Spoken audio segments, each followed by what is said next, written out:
Hey, what's happening, y'all? Welcome to episode 3 of Red the White Boy.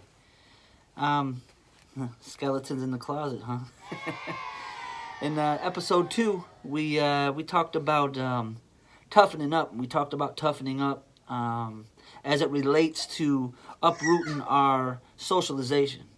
Why do we talk about toughening up? I touched on it a little bit in episode 2, but part of it is because when we start to uproot our socialization, uproot what we were taught in our childhood and our teenage years, in our formidable years, in our young adulthood, even in our adulthood, even yesterday, today, what we continue to be taught, it could be difficult. It could be difficult, and we really do need to toughen up.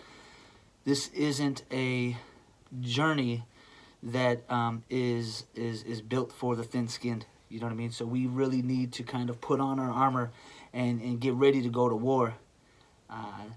In episode 2, we talked about different agents of socialization, right? Different parts of our socialization, different components of life that actually influence and send us messages explicitly and implicitly, you know what I mean, that help and sometimes hinder, and oftentimes hinder, are the lens that is created as it relates to seeing the full humanity of our brothers and sisters who might be racially or culturally or ethnically different from us.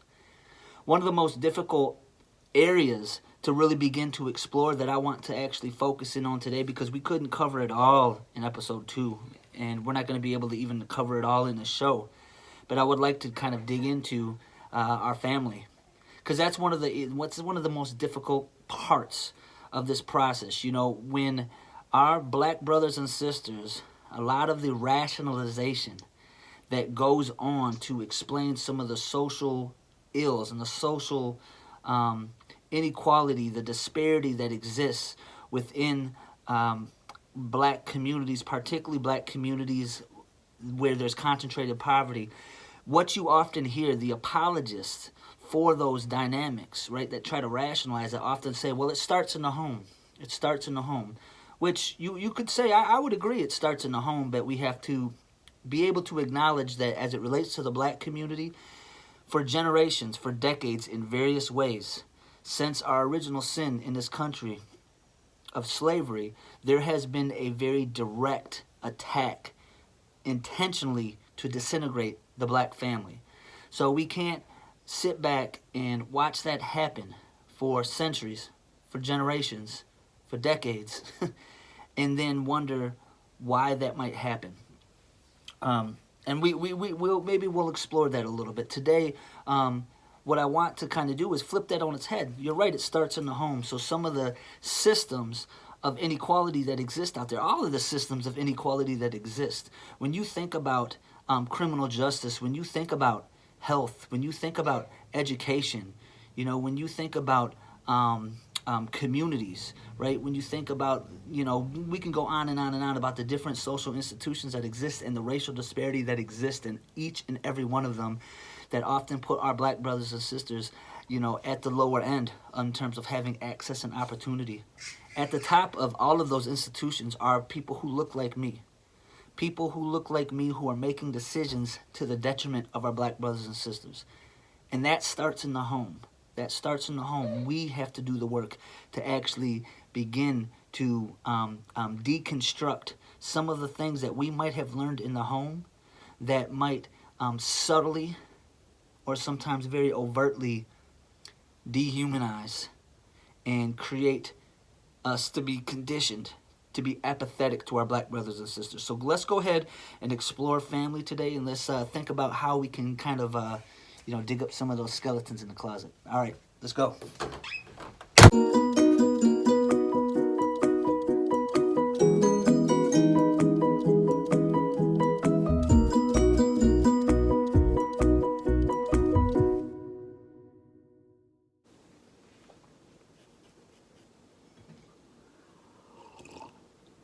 Man, I'll tell you what, Francie Kendall, she's dope.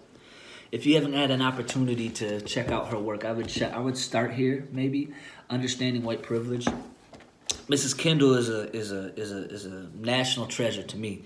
She is one of many white elders that have helped guide me I got an opportunity to connect with her during the years that I attended the National Conference on Race and Ethnicity.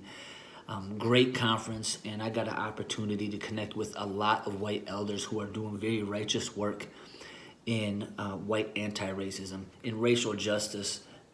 Mrs. Kendall is one of those people who really starts internally, and she really, in ways subtle and overtly, kind of pushes back when we want to get too lost out there. And what do I mean by that? When we really start having an awakening of our own racial identity and the racial inequalities that exist in the world, it's very easy for us white folks to kind of get lost in doing things. But like I said with our sister Lauren Hood here in Detroit, who said, maybe start focusing on how to be different and how to be better instead of do different and do better. Mrs. Kendall kind of, I think, affirms that in many ways in terms of her work. Now, when we start talking about white privilege, it's difficult for a lot of us white folk. Many of us have experienced struggle ourselves in life, and so the idea that we're privileged is a little bit difficult to stomach. Take myself as an example. I always fashion myself as a raggedy redhead from the northwest side of Detroit. I grew up in a family that was poor / working class, had a very frugal upbringing in many ways. Most of my family, if they graduated high school, some graduated high school, some didn't graduate high school, but they all pretty much went into the factory or the food service sector. And there's nothing wrong with that at all, you know what I mean? Especially for them, most of them, if they graduated or when they went to high school was in the 70s. They went to Redford High School over here in Northwest Detroit. And when they got out of high school during that time, they could go into the factory and make a good life for themselves. It's very different now where we have to go to college and accumulate a lot of debt, most of us do, in order to have some kind of options for careers that can actually provide us some of the basic necessities, that we want to provide for our family. I experienced trauma, as a child, as somebody who I never met my biological father, my father that was there from birth. When I was 12 years old, he took his own life, and this was after him and my mother had separated. I grew up in a family where alcoholism and drug addiction were present, like many families. And I don't say that to rag on my family. It's just the truth of what we experienced and what we carry with us. And definitely didn't grow up in a wealthy family by any stretch of the imagination. So it's really tough at times, and I think at some point in time in my life it was really tough for me to stomach the idea that I was somehow privileged, right? But let's be very clear that I can work hard as hell, right? And I can bust my butt. I can pull myself up by my bootstraps and work hard, make the most of my opportunities, and still have white privilege very present in my life. And that was the case. When I moved out of Detroit and moved into some of these white communities, there's a lot of things that I carried with me that I wasn't always a good kid, I was a little criminal at times, I got wrapped up into drugs. I got wrapped up into alcohol at a very young age. I got wrapped up into some criminal activity and even got caught at times by the police, and I was let go, It was kind of this boys will be boys kind of stuff. That's not the case for a lot of my black brothers and sisters. A lot of them get caught by the police. They get wrapped up in the system very early on, and it's just a dead end for them. They just get wrapped up into the system. Sometimes it's not even from the police. Sometimes it's within the school, right? I was pretty disruptive in school a lot of times, because I was disconnected from my environment. I didn't like how my peers were treating me, and so I was acting out, I had issues at home, so I was acting out at times. And I wasn't really set on a path, that would criminalize me at a young age. That's not the case for a lot of our black brothers and sisters.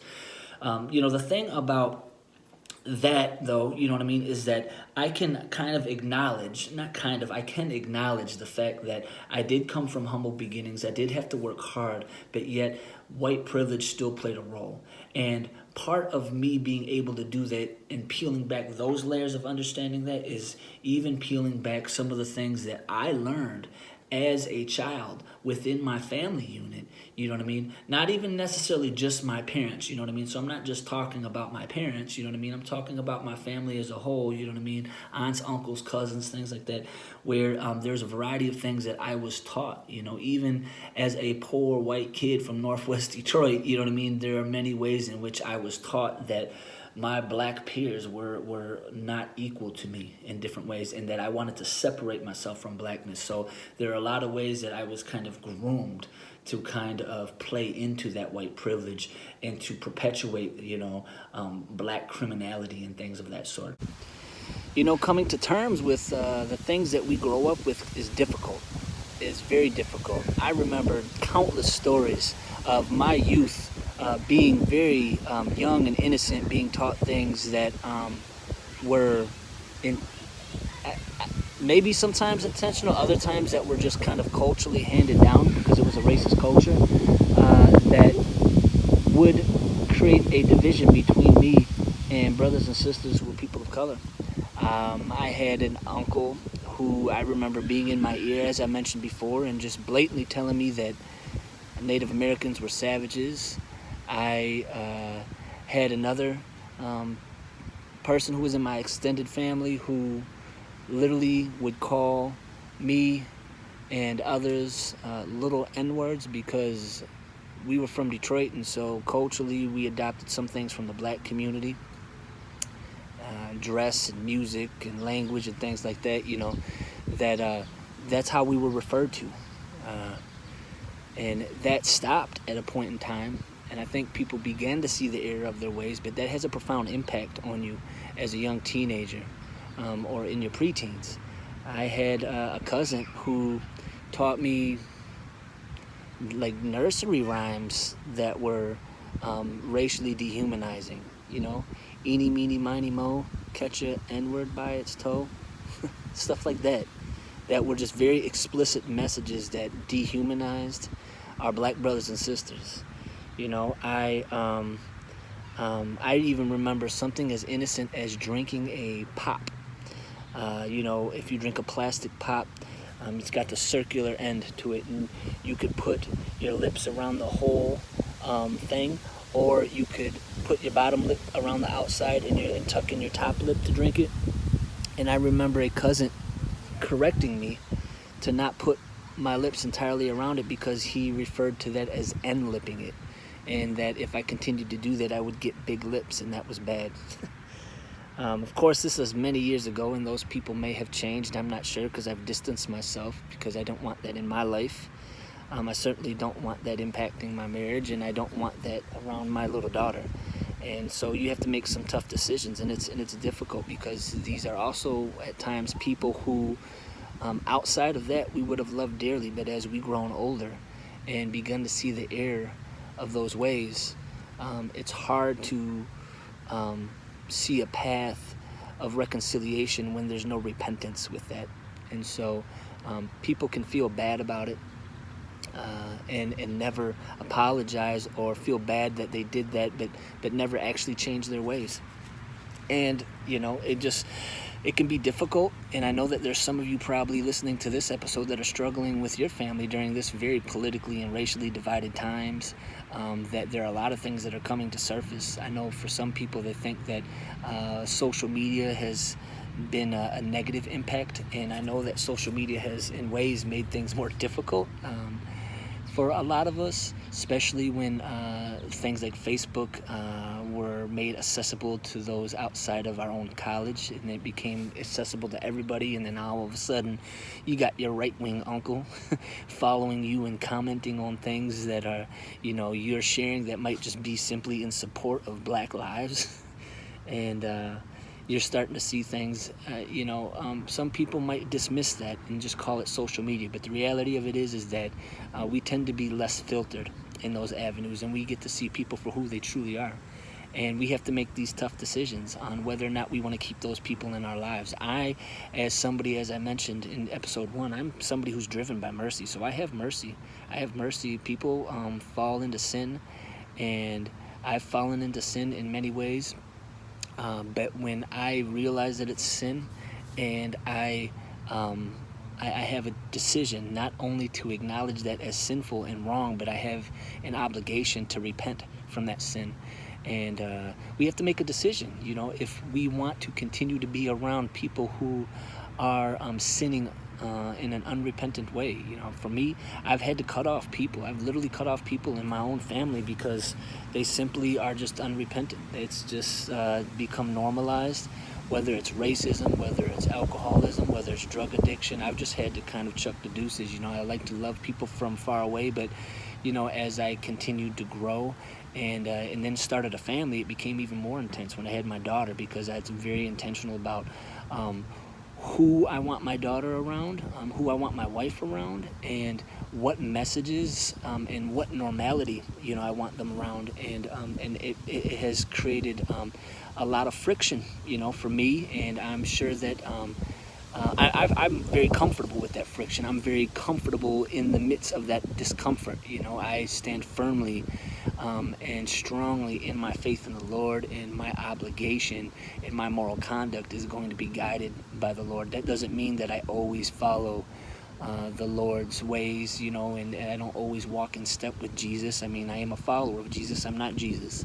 And so I definitely fall into sin myself. But when I realize it and I'm able to acknowledge that something that I did was sinful, you know, I tried to repent, you know, unless it's a stronghold, you know, it might not be as easy, you know, where I acknowledge it and then I repent and never do it again. There's some things that are difficult, you know. I have trouble at times with righteous anger, you know what I mean, and sometimes having righteous anger and expressing it in an unrighteous way, you know. So that's something that I know is sinful, and I need to continue to work to repent and not do that as much, you know. The same thing is when it comes to racism. We have to come to terms with that. Now, one of the difficult things I think at times with identifying this stuff with our families is that we can sit here and talk all day about deconstructing or uprooting our socialization, and to consider some of the racist implicit and explicit messages that we received as a child. But the reality of it is that for us, many of us as white people,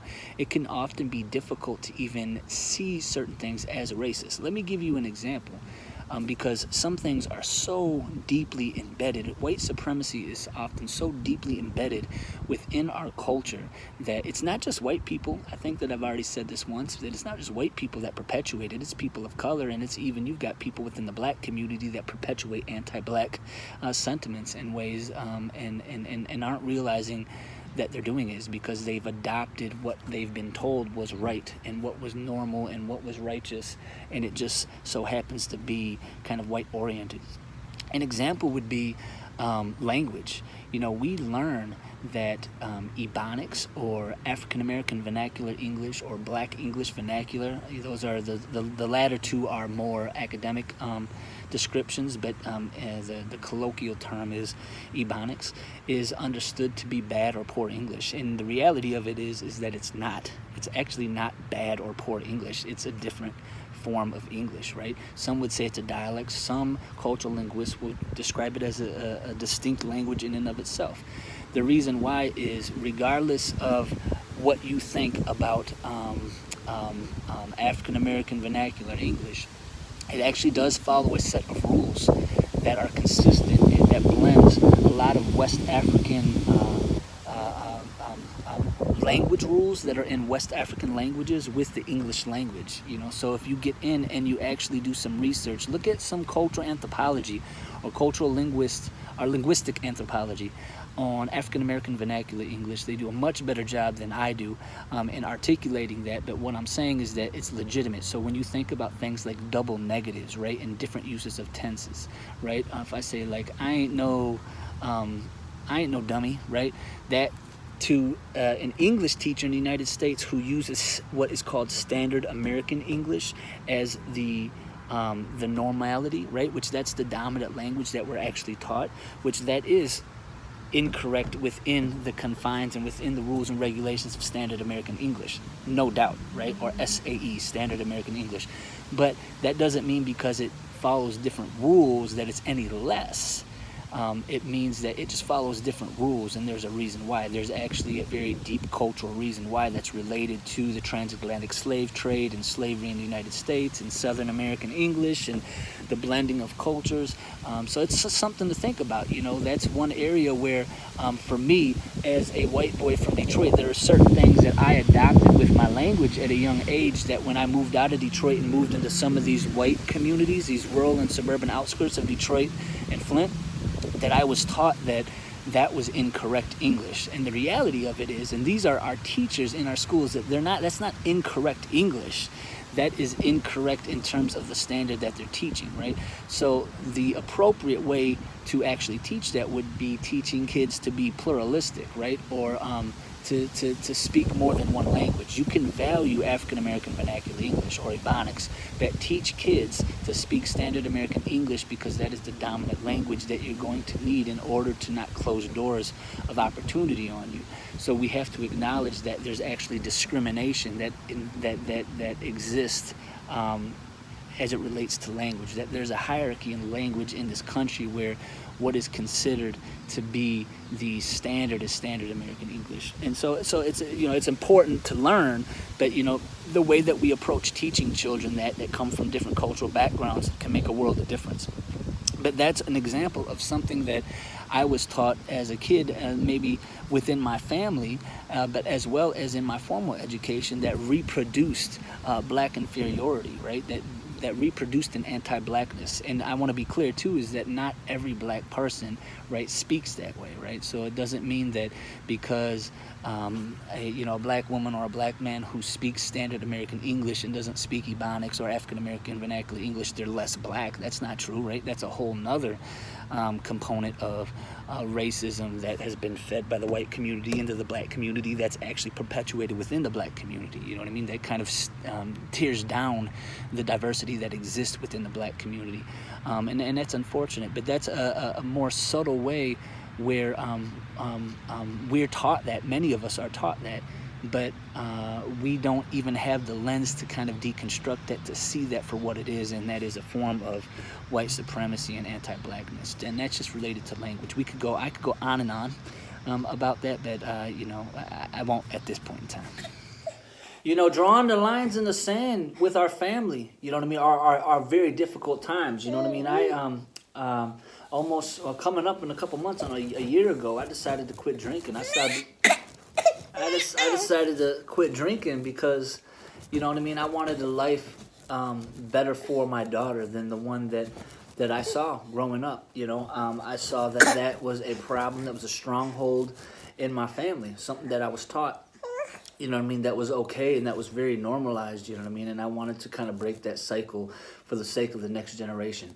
Alcoholism is alcoholism. You know what I mean? Racism is racism. It's another disease. It's another illness. You know what I mean? I made a promise to God long ago. You know what I mean? That those were some of the things that I was gonna break in my family, and that was before I even met my wife and before we welcomed our little baby girl, into this world. And it's just become more real and more intense. But as hard as it is for us to stand our ground when it comes to, boxing out and kicking out and rooting out the racism that might exist within our family, some of the things that we taught, at the end of the day, sometimes you just have to make a decision. They might be hard decisions. And the reality of it is that for many of us, a large part of our moral compass came from the very people that contributed to teaching us some things that weren't very morally correct. You really got to make a decision for yourself, and you know what I mean. If you're a parent, you know what I mean. You have to make a decision for the sake of your parents' or your children's future. For me, you know what I mean. As a father of a little girl who will likely grow up to be perceived as a little black girl with a biracial background, you know what I mean? I don't want my daughter to be exposed to things that will make her internalize any kind of inferiority of her mother or superiority of her father, you know what I mean, based off of race.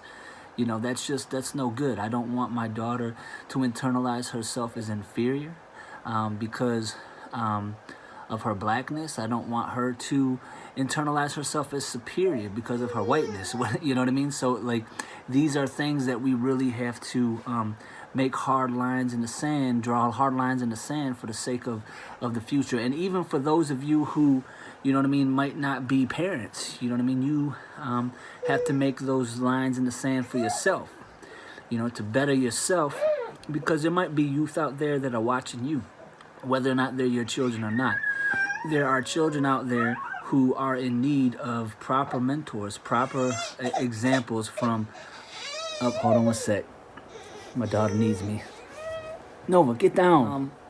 For me, regardless of whether or not I have a daughter, you know what I mean, regardless of whether or not I'm married, you know what I mean, as a follower of Christ, I'm called to edify the body. I'm called to love thy neighbor. You know what I mean? The two greatest commandments: love God with all your heart, with all your mind, and all your soul, and love thy neighbor as thyself. You know what I mean? And a few things, you know, with that second commandment, love thy neighbor as thyself, very much may be not only an issue of how well we are able to love our neighbor and to understand and to affirm their experience in this world, and not that they need our affirmation, but for our edification, to better understand the world and how it's seen through the eyes of many, to be able to be connected with that. But before we can even do that, you know, it says to love thy neighbor as thyself. If you don't love yourself, or if you love a superior image that was fed to you about yourself because of your race, you haven't even begun to peel back the layers to understand who you are so that you can love yourself. And what does it mean if you begin to love a falsehood of yourself? Then what does that mean in terms of how you might love others? Are you going to love a falsehood of others as well, or grasp onto a falsehood of others? Something to think about. So anyway, that's all I have for you today. I hope this was helpful. We could probably do a whole show just on uprooting some of the skeletons in our closet of our family and how to navigate those. This is only meant to be a taste of that journey, and to help kind of encourage you. It helps encourage me to share with you as well.